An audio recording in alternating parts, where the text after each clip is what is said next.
the technology thing. I mean, today kids have it so easy. They go to YouTube, they fast forward, they stop, they pause.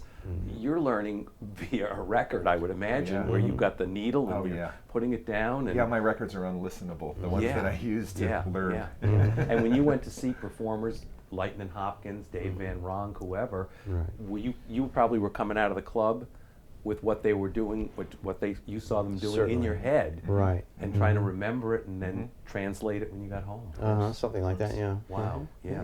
Well, that was the wonderful thing. There was a place in Connecticut called the Shaboo. Oh yeah. You know, so I'd go there. I remember seeing Muddy Waters, and I'd never seen anybody play, well, sing or play like that before. You know, the way he played slide and his vibrato, and it's just such a visceral, encompassing experience to see mastery on that level, right? You know, and it's not about fancy notes, it's not about scales, it's not about anything but gut. And that's the kind of stuff that I think we both get affected by, that kind of music. You know, you can learn all the notes in the world, it doesn't matter. It's where it's coming from here. You know? From those early days in the city, are there experiences that still stay with you today, lessons that you could say, oh, this comes directly from that? I don't know about that. I absorbed all of it, and like I said, I was listening to jazz. I was always listening to blues. I was a blues fanatic from the time I was like 13, 12 or 13.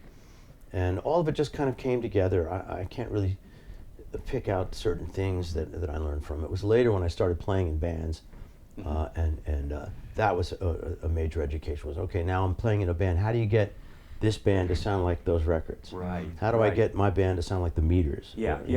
And that it's just trial and error, and you just have to keep working it and finding out and try to go down different paths until this comes together.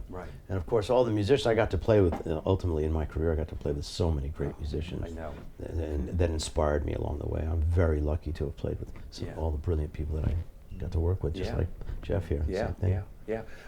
You know, every place you read about yourself, you were the in-demand session guitar player.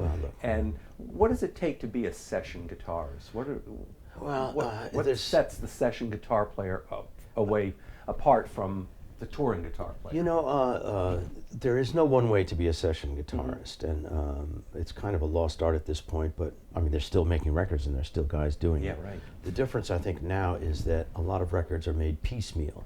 That is to say, the parts are put down one part at a time, rather than when I was doing sessions, we all got together in a room, 5 or 6 guys, and we would do 2 or 3 tunes a day, off the floor.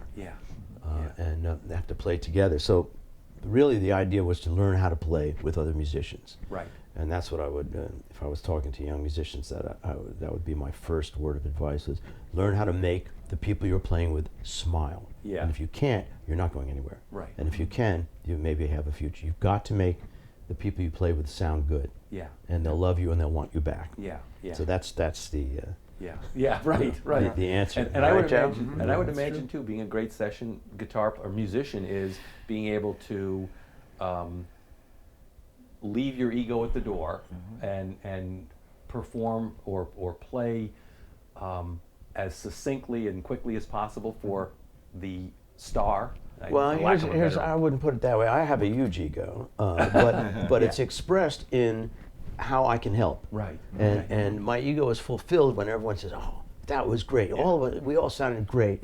That's how my ego is fulfilled, not by playing above the guys, but by playing in the band. So that's a tricky thing. Let me just say one other thing about session musicians, which is that there's some guys that can play at anything, any style, any way, can do anything. I am not one of those guys. I'm a guy that has a personality. I bring my personality and my way of doing things to the session, and that's why I would be called is to be me. That's right. I wouldn't be called to sound like some other guitarist. I'd be called because of what I can do. And to me, that's there's different kinds of session musicians. You see my point, right? Some guys can do anything. Some guys have a style, a point of view, and a sound. And really, especially you know, sound, did you discover? And I'll get to you in a minute here, Jeff. But did you discover this sound at an early age? No. It took me forever to get a sound I really dug. And when I listen to old records of mine, I'm going, terrible. It took me a long, I never liked anything I played for many, many years. It took a long time before I could stand to listen to myself on records, you know? because I was always searching for something. And then after playing for a long time, suddenly I was able to get a sound easily, regardless of the gear. Now, ask Jeffrey the same question. I was just thinking about the session thing. Yeah. I don't think for me, it's not about the star, it's about the song. Yeah. Anytime you're playing a song, the musician's job, session player's job, is to understand, emulate this piece and play it to your best ability, but also play within this ensemble that you've created. And Danny was in a very popular ensemble. And they played on some of the hugest records of that period of time. That's right. So part of it is how they each individually sounded, but it also is how they all sounded together, how great they worked as a band. And so when someone's making a record and they hear Carole King's record, or they hear James Taylor's record, or they hear Jackson Browne's record, I go, man, I got to get those guys, because they all play so great together. And that was a testament to each individual musician, but it was also the testament to the friendship and to the synergy that happened with all of them. They made such classic records and sounds. So. Now, session musician, you've been in a number of bands. I mean, Ricky Lee Jones to Ray Charles. In those kinds of settings, how do you have to be consistent, I would imagine, night to night in what you're playing? Well, I will say, fortunately, most of the musicians that have hired me, I would think like Danny, hired me because they had faith that I would come through and play and interpret their music in a way that would make them inspired, happy. Rarely does someone say, I want you to play like this, or here are the notes that I want you to play.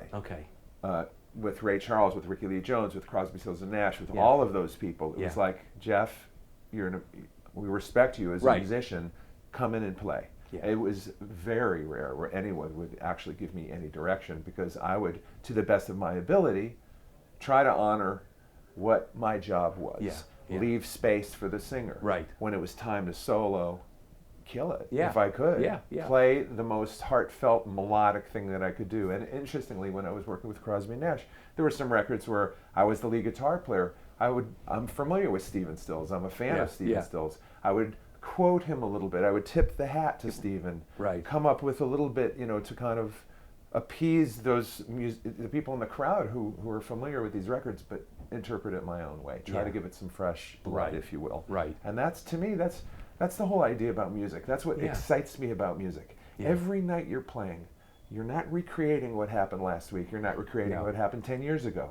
You're creating right now. And that's in that moment. That's why I play music. And that's why I love playing with this guy, because we're playing right now. We're not going to play it like we did it last week or 10 years ago. That's funny, because again, most people who have a vision of what it's like to be in a band with a Ray Charles or a Solomon Burke, let's say, feel like you have handcuffs on and you've got to play it a certain way. But it's interesting to hear what that person wants from you. They want your personality, and you want to play their song as best as you can. I mean, there were times where Ray Charles would turn around and say, "Turn down that guy." Well, so it wasn't like there weren't any confines, but I learned early on, if I play the simplest guitar line with the most feeling, I could get that guy shrieking and squiggling in his chair, turning around, "You nasty boy!" So it's like, oh my God, it was an epiphany for me to play the most simple stuff. How does a Connecticut boy get in Ray Charles' band? Well, it's a longer story. I don't know if we have the time, but I did talk my way backstage. You did? And I was able to get them a tape just at the right moment. Really? And it just was meant to happen. I really think it was just meant to happen. That's pretty cool. I'd like to believe that there's, whether they're guardian angels or fate or whatever you want to call it, there was work there for me to be of support to him, and there was an opportunity for him to give me this beautiful opportunity to learn from him. I don't recommend this, but I left school at an early age because I knew music was my path. Music, playing with all these artists, were the college courses that I never took in a regular college. They're the ones that I manifested for myself. That's how I learned how to play music. So emulated and fantasized about playing with the best musicians I possibly can, which is why I'm playing with this guy today. And if you set your mind to it, And you know, I like to believe that in life. If you want something, you set your mind to it, you vision it, you go after it, you make it happen. The something of intentions. What's that? So those are my lessons, and I'm a student every day. I pick up the guitar with every musician I ever play with. Yeah. Are there some lessons from Ray Charles that that you bring with you, that you would say, I learned this from Ray about? Well, sing more, playing less. I mean, you know. Yeah. Because that's what would move him. That's right.